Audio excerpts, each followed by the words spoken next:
schemes are just a source of more corruption and we should just get rid of them and transfer money straight into people's hands. The NREGA had very clearly stated that a shelf of work would be built at the panchayat level.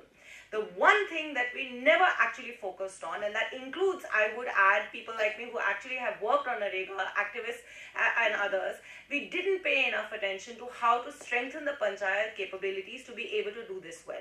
Instead, what we did, whenever we worried about asset creation, bureaucrat after bureaucrat, and one of the first things that BJP NDA did when it came to power was to try and address this asset creation issue became a big thing by converging them with pre-existing schemes, which meant that you're essentially empowering the district magistrate and completely undermining the Gram Panchayat.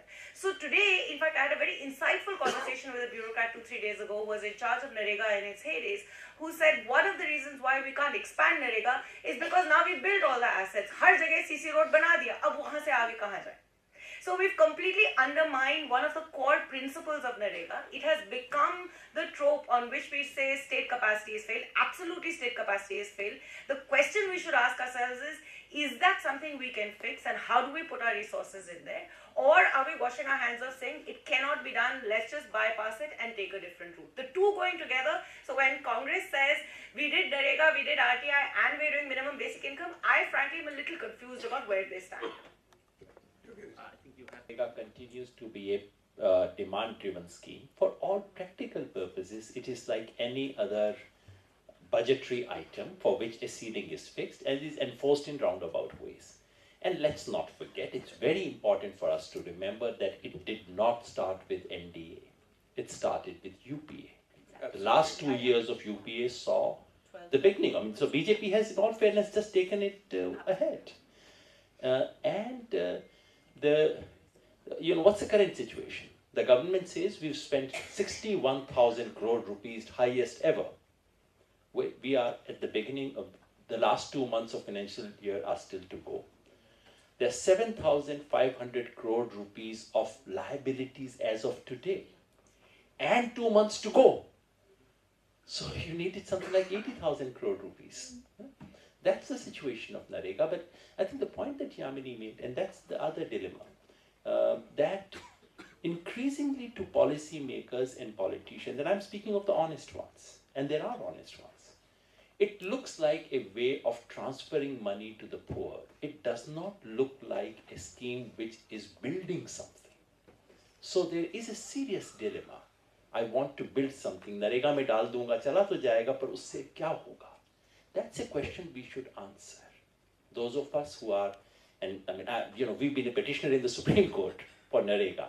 And then one of the things that has happened with NREGA is that they've introduced something called approved budget, which is completely illegal. Unfortunately, we failed to convince the Supreme Court of India that it was illegal. So that's what's happening to us. All right. और worker के साथ ये 2526 page पे 11,455 crore unorganised worker के लिए है budget. Delhi के सफाई कर्मचारी और सीवेज वर्कर 1 लाख के आसपास हैं। उनकी जो परमानेंट वर्कर है उनको 80,000 1 लाख रुपए पैसा मिलता है। जो कॉन्ट्रैक्ट वर्कर है, मैं गवर्नमेंट का क्रिटिक आप लोगों ने बहुत अच्छा किया, मैं आप लोगों की बात करूं। जो कॉन्ट्रैक्ट वर्कर है उनको 10,000 के आसपास मिलता है। 1 लाख को अगर 10,000 से मल्टीप्लाई कर दें और उसको 12 से गुना, यानी कि 1 साल का 8,400 करोड़ रुपए बनता है। गैप है, वेज का गैप है। मैं मैडम घोष और सभी को बोलता हूँ, योगेंद्र यादव जी को भी, क्या ये बजट का जो गैप है सैलरी का, कॉन्ट्रैक्ट वर्कर का, वही फिर पुअर बन जाता, जिनकी अभी आप बात कर रहे हैं। अरे उनका सैलरी देना है ना। जब परमानेंट वर्कर को 80,000 से 1 लाख मिलता है, तो कॉन्ट्रैक्ट वर्कर को, और वो सालों से मिल रहा है। 1 साल का सिर्फ दिल्ली के सफाई कर्मचारी और सीवेज वर्कर का 8,400 करोड़ बनता है मैडम। तो पूरे देश के सफाई कर्मचारी का कितना बचेगा? टोटल यूनियन बजट से ज्यादा बन जाएगा।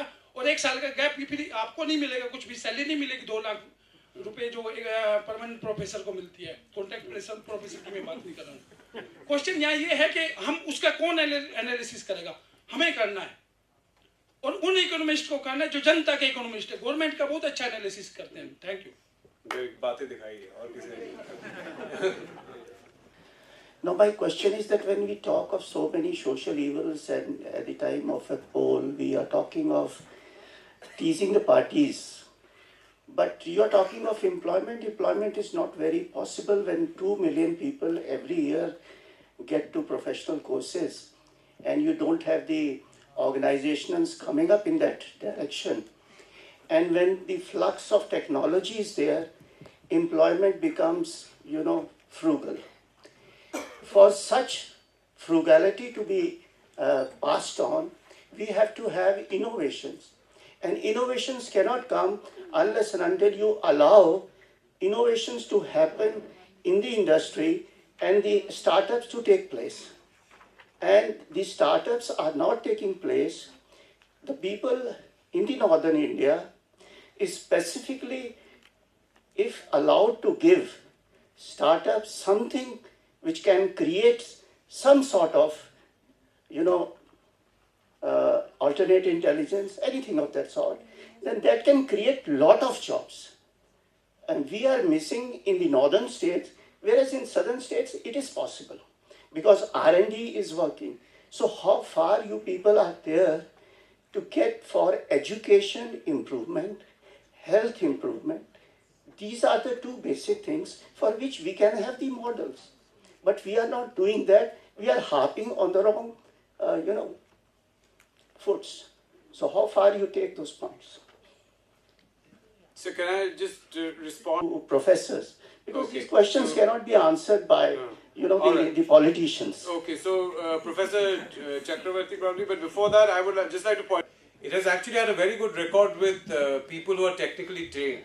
Yeah. The CMI data for from early 2016 to mid 2018 shows that 23 lakh and 50 lakh jobs, a total of 73 lakh additional jobs have been created in 2 years for those who are professionally trained. The jobs have been lost for those who are not trained. So it is actually incorrect to say that those who have got professionally trained haven't got jobs. Unfortunately, jobs are biased towards them and the others have lost jobs. But I will ask the... May I take Yeah, one yeah, minute? Yeah, please. They have a real business in the country. They are actually going off. They are not staying here. Only the money for stock exchange has come, and that you are saying this is FDI, or sometime in the online business there is some. So you can't get better companies who make manufacturing and they do business. They are not presently coming to your country. So that is a big loss. Okay. So you wanted to just respond? one thing I'd like Yeah. to add here. So while you agree with innovation culture in this country, which needs to be groomed, and that is an unfortunate part too, that an announcement like Startup India was made in the country, 10,000 crore budget was allocated, what was actually spent was 90 crores. So I am totally in agreement that focus also needs to be to generate employment on startup industry. And we are now seeing a challenge with the startup industry where they're finding a lot of tax burden on them, which is killing the entire idea of startups in India. Professor, Well, I really give a very perfect answer to the questions, but what I understood from the comments made by Mr. Sagar is that there is this issue of technology replacing jobs, and there we need to have innovations, and startups can help. And if I have to relate this with the budget, I would say that overall idea, I was looking at when this minimum income guarantee scheme was announced and then universal basic income in economic survey. I think one of the reasons globally acknowledged is that UBI is the only way because automation is replacing job. I think that also is there, but I'm not going into that. But overall, I think jobless growth issue is a problem of India since the 1980s, and that has got to do with the nature of growth that we have had so far. So I think the nature of growth has to change, as well as we have to ensure that people in agriculture, has to come out, and manufacturing sector has to grow. And manufacturing sector transition in India hasn't happened. We have a very slow manufacturing base, and we have moved to the services. I think these are challenges, and whether startup can only solve this problem. You have raised the issue of South versus North, and it is, and I have met people who have started their startups in South India, and I have seen them that is working. So So I also have only anecdotal evidence at the moment. Beyond that, I cannot say much. Thank you. Okay, so I being raised. So the gentleman with the beard, brief, so that everyone gets a chance. Hello everyone, Yeah. my name is Pranav and I study economics at the GD Goenka University. My question is raised about something which I feel hasn't been raised ever since yesterday. It's about Air India. So it's a three-part question which will be divided between Mr. Sinha and Mrs. Chaturvedi. First question to Mr. Sinha is that in yesterday's budget, why wasn't the issue of the sale of Air India even raised and what the government is planning to do about it? Second question to Mrs. Chaturvedi, that ma'am, if Congress comes to power, what is it planning to do about the Air India, considering that in the previous regime of the UPA, when Air India was in deep financial troubles, UPA didn't even consider selling its stake in the Air India and instead gave 40,000 crores to the airline. And third question back to Mr. Sinha, which in some way correlates to the first question, and is that what has led to the commitment of Mr. Modi's government of selling its stake in Air India, backtracking to a commitment of giving more loans and token to Air India? Thank you. So we had, which Air India had, it did not find the right takers. And that is where we, in fact, I mean, in the absence of a potential buyer and in the absence of an entity which would take it on favorable terms, other options of, I think, jet taking over was considered. We tried facilitating that, but even that has not happened. But in the meantime, money has been pumped up to increase the operational efficiency. For all you know, it might bounce back under a new...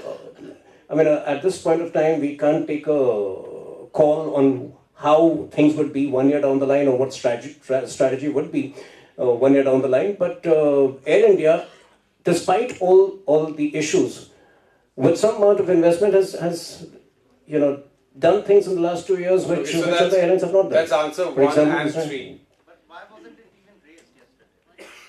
Many things were not raised. So, We had the last budget, the focus was on the three issues which I mentioned right at the start, which was infrastructure, the social sector and tax reforms. Okay, so what happened in UPA tenure with regards to Air India and what is likely to happen? Personally, I can give my point of view. My point of view is that when we look at hiving off one part of the government's stake in Air India, we also need to keep in mind we come with responsibilities in terms of the employee strength, the land that is owned by Air India, and whether we get the right price for whatever has been invested or the losses, to recover the losses that we have made.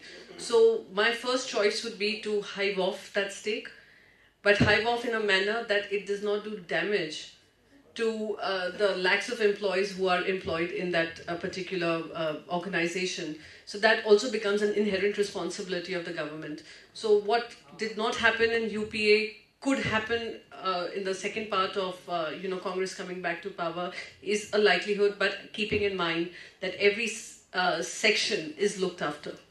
And I just have interest cost for past loans. Air India actually makes a operational profit per kilometer, And which is better than many private airlines at the flights moment. to destinations Okay, which have never been covered in the past. Country has made so many institutions, and all the institutions of repute are under tremendous pressure. And UGC is among one of them. And its funding has been reduced significantly over the last 4 to 5 years. And we have a new approach of financing of education from grant-based towards loan-based after the inception of HEFA. I want Jaiti ma'am to respond to this new funding march towards loan-based financing. I think it's a desired educational system has relied on a loan-based system, because those end up with serious problems. And in fact, student loans, we don't realize it, but 5 years from now, a budget discussion is going to be obsessing about the problem of student loans in India. Because we have increasingly now almost 80% of our tertiary enrollment is in private institutions, and increasingly students are taking loans to actually join these institutions, and then they come out and there are no jobs. Precisely what has been. So this is actually creating a context for a hugely brewing crisis, not just of unemployment and educated unemployment right now, but also of a serious financial problem in the future because of the big problem of student loans. Many developing countries are already in the throes of that kind of problem. In terms of the other aspect, you see, it has huge implications for equity and therefore for quality, because I come from an institution that has actually tried to be diverse, and I know the difference it makes. I know that you really don't get quality unless you ensure diversity in the classroom, and that is a huge part of the learning experience, including for us teachers. So by excluding the disadvantaged, by excluding, that's the other fallout that has happened recently, which is a major exclusion of reserved categories of SC, ST, OBC and others.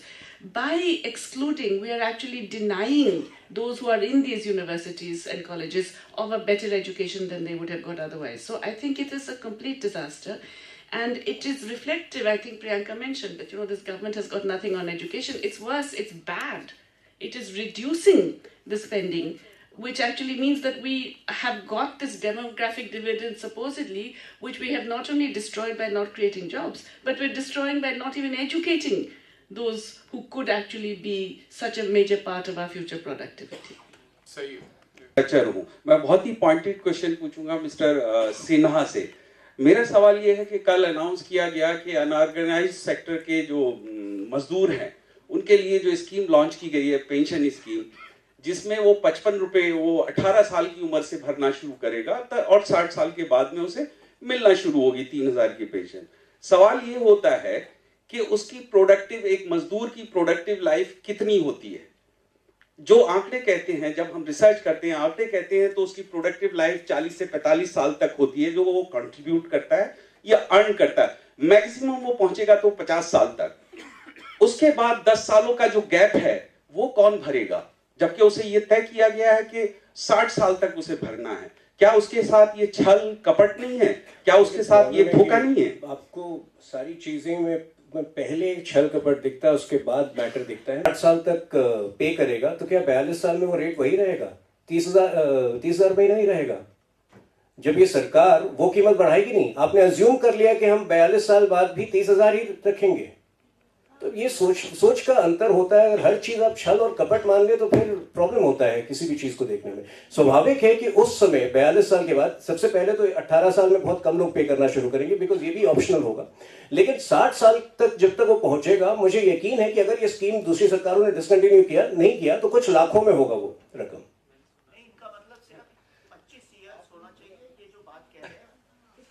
I take the point, but no. His question is about the non-productive.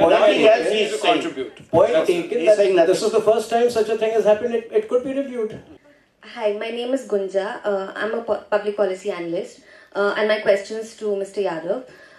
So there was an NSSO report in 2017 which said that close to 6.34 enterprises are there in the unorganized sector. If we are taking that as a proxy, why are we not taking Mudra loans as a proxy? That's one. Second, when you mentioned that, the thing about job creation and you correlate it with growth. I mean, as per Lord Desai's theory, if we go, growth is a product of productivity and labor market size. Productivity obviously cannot be multiplied overnight. So clearly there is some growth in labor market which is hidden and we are not able to take into account. So if you could just elaborate on that. And the third thing that Dr. Panagaria once mentioned when he was looking at the NSSO data, he said that the problem probably is not really in unemployment but in underemployment. So if you could just elaborate on these 3 points. Thank you. Inference drawn from enterprise survey, no. The broad consensus, I've not done labor surveys, but I've done surveys. The broad consensus, and I'd seek help from both my economist friends who probably know better, but my own sense is that the broad consensus on all the labor-related estimate, employment-related estimates, is that the best information is direct household survey. The best thing is to directly ask the person, have you been involved in an economic activity for 183 days in the last 365 days? This is what the NSSO survey does. So why is it that the entire debate is about Ola must have given this, demonetization must have taken from both sides. Capacity utilization also increased. We are in a positive business cycle. Private credit offtake has also improved. So I'm unable to see where the gap is. I cannot answer that question. All I'm trying to say. I would like to ask you, where did you get the data that capacity utilization has increased? Is this the RBI Q3? Yes. It has moved from 74.6 to 76.7, which is below the trend rate of 30 years. It had dropped to 73% for most of from 2014. If you do a small back off on the envelope, I don't have to do a back of envelope. It's out there in the RBI's report. Why does one have to do back of the envelope? Even if you take that capacity utilization in the past 10 quarters, capacity utilization has increased. Not at all. 10 quarters. Yes, you're completely wrong. With you after this. I'm very, very aware of that data. Can I just come in? The point is that you see the demonetization period dramatically reduced all these indicators.